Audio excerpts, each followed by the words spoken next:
mga kapuso nating motorista, huwag kayong magmaneho kapag wala pang tulog. Sa Quiapo, Maynila, disgrasya ang inabot ng isang driver ng kotse matapos umunong makatulog sa gitna ng biyahe. Balita hatid ni Mav Gonzalez.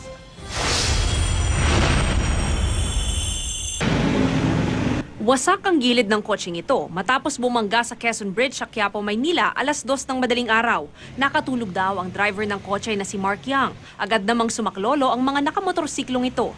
So nabitan namin siya, nakabalagbag pa rito ng total wreck yung kotse. Conscious naman yung tao, kaya lang medyo tuliros siya. Initial sabi nakatulog. Galing pa raw kasi ng Cavite ang driver at pauwi ng Quezon City.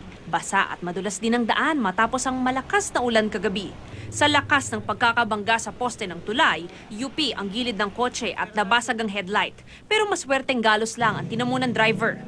Paalala ng mga otoridad, kung inaanto ka ay mas mabuti na itabi muna ang sasakyan at tumidlip. Mahalaga yan, lalo na ngayong panahon ng tag-ulan dahil mas takaw aksidente ang basang mga daan. Mav Gonzalez, GMA News.